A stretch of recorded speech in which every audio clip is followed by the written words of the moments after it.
सतत पडणाऱ्या पावसामुळे ठाणे ते नाशिक दरम्यानच्या हायवेवरती मोठ्या प्रमाणात खड्डे पडलेले आहेत। आपण सध्या याच ठिकाणी उभा आहोत की ठाणे नाशिकवरून ज्या गाड्या जातात आणि नाशिक ते ठाण्याच्या दिशेने येणाऱ्या सर्व गाड्यांना वाहनधारकांना या खड्ड्यांचा सामना करावा लागतो। मोठं खड्ड्यांचं साम्राज्य या ठाणे ते नाशिक या महामार्गावरती पडल्याचं चित्र आपल्याला पाहायला मिळतं।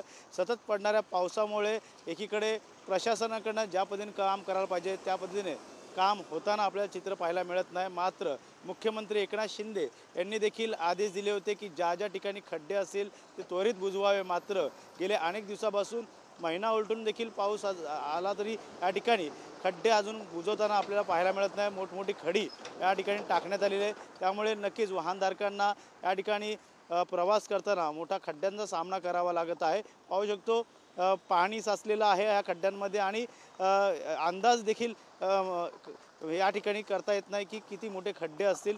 मात्र दुचाकी असेल चारचाकी असेल या ठिकाणी मोठ्या प्रमाणात अपघात देखील होताना दिसत आहेत। सकाळ दुपार संध्याकाळ आज रविवार जरी असला तरी मात्र वाहतूक कोंडी कुठेतरी आज नसली तरी मात्र या ठिकाणी 2-2 तास वाहनधारकांना या ठिकाणी वाहनधारकांना या ठिकाणी वाहतूक कोंडीचा सामना करावा लागत आहे। मात्र या ठिकाणचे आता खड्डे नाशिक महामार्गाचे रस्ते असतील खड्डे असतील कधी बुजवले जातील, तसेच अर्धवट असणारी कामं जी आहेत या ठिकाणी पाहू शकतो मोठ्या प्रमाणात अर्धवट ही कामं ही त्याच ठिकाणी राहिलेली आहेत। मात्र या ठिकाणी कुठलेही कामगार या ठिकाणी काम करताना दिसत नाही।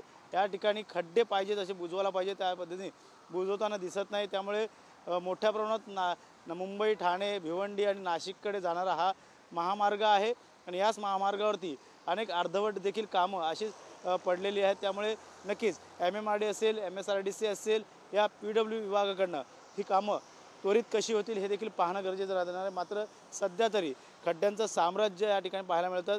वाहतूक कोंडीचा सामना देखील या ठिकाणी वाहनधारकांना करावा लागतो। सकाळ दुपार संध्याकाळ परतीचा प्रवास असेल या चाकरमान्यांना कामावरती जाण्याची वेळ असेल त्यावेळेस मोठा नाक त्रास आणि मोठा फटका या ठिकाणी वाहनधारकांना मिळतो। त्यामुळे नक्कीच शासन या ठिकाणी कधी खड्डे बुजवणार हे देखील आता पाहणं गरजेचं राहणार आहे। कॅमेरा रोशन गायकवाडसह गणेश सोराट TV9 मराठी ठाणे।